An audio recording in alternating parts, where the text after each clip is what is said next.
माझ्या भावना तर तुम्हाला काय सांगायचं, कारण की आम्ही सर्वसामान्य कुटुंबातील लोक आणि साहेबांनी मुलं झाल्यानंतर म्हटलं होतं की जवळजवळ 99% ते लोकांची मुलं बिघडलेली असतात आणि मुलं बिघडली तर तुझी जबाबदारी. आणि मी शिक्षिका असल्यामुळे शिक्षिकेची जर मुलं जर बिघडली असतं तर आज तुम्ही माझ्यासमोर आलेच नसते. आणि आले असतं ते विचारलं असतं, बाई आधी ते 3 मुलं सांभाळ आणि त्यानंतर आमच्याशी बोल. तर अशा तऱ्हेनं एक संसारी बाई म्हणून माझी जी जबाबदारी होती त्यापेक्षाही जास्त जबाबदारी की हे मुलं म्हणजे माणूस म्हणून कसे घडतील हे डोक्यावर साधारणतः एक राहत होतं की हे माणूस म्हणून राहिले पाहिजे. हे खूप मोठे होतील असं वाटलंही नव्हतं आणि अपेक्षाही नव्हती.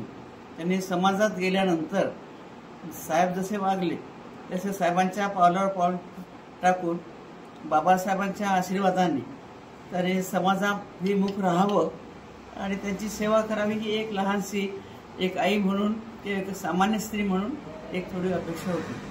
राहिला प्रश्न हे झाला तर हे असं कधी वाटले नव्हतं की एवढं मोठं होईल म्हणून. इतर मुलांच्या मनाने आणि साहेबांच्या बरोबरीने नव्हे तरी साहेबांच्या पावलावर पाऊल टाकून त्यांनी साहेबांच्या सारखं व्हावं.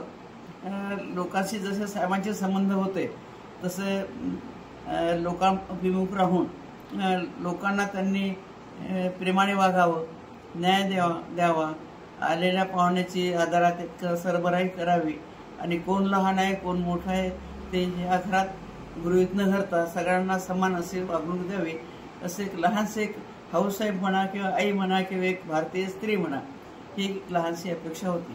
तर साधारण जे लोक राहतात त्याप्रमाणेच होतं, परंतु परिस्थिती काही फार चांगली नव्हती आणि इतकी काही वाईटही नव्हती. परंतु 5-6 माणसाच्या 7-8 माणसाच्या जेवणामध्ये जर तुम्ही 15-20 लोक जर जीव घालत असाल तर ती भाजी कशी होत असेल ते तुम्हीच विचार करा. तर अशा याच्यामध्ये त्यामुळे असं एक वातावरण होतं, कारण स्वयंपाक ही गोष्ट महत्त्वाची आहे. सगळ्यांना खाऊ पिऊ घालणं हे तर आलंच. घर म्हटल्यानंतर पहिल्यांदा हॉस्पिटॅलिटी, मग ती शिरापुरी करून खाऊ घाला तुम्ही, की चटणी वगैरे खाऊ घाला, करून प्रेमाने आलेल्या लोकांची सरबराही करणं, त्यांना प्रेमाने वागणूक देणं, ते एवढं एक सामान्य कुटुंबासारखी आमच्या घरातील वागणूक होती. आणि तोच इम्पॅक्ट ह्या 3 मुलावर पडला. आणि जेव्हापासून घडला तो साहेबांच्या सोबतच राहिला आणि साहेबांमध्ये जे गुण होते, साहेब कसे वागत होते ते त्यांनी सर्व आत्मसात केलं.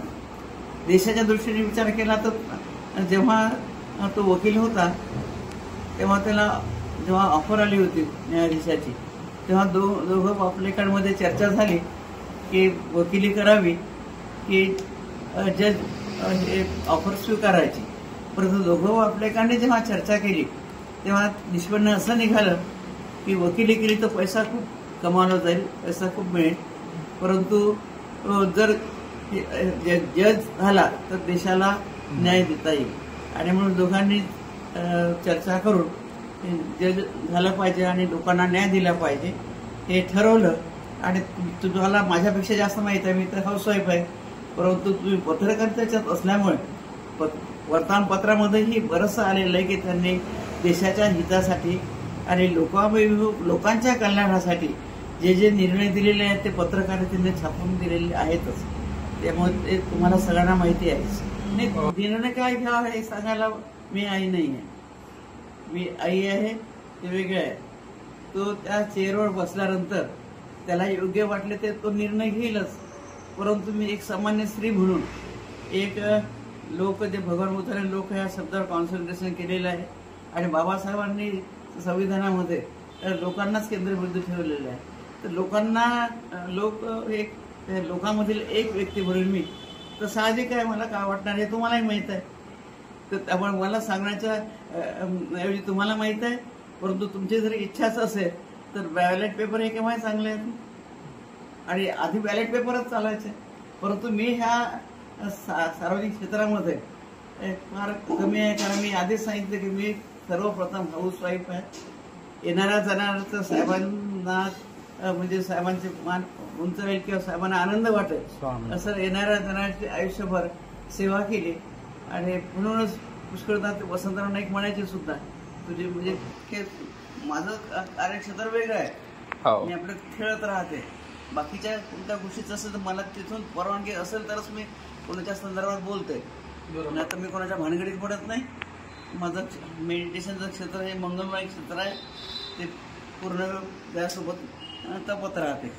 1 मिनिट येणार त्यांच्याकडे फोटो आहे.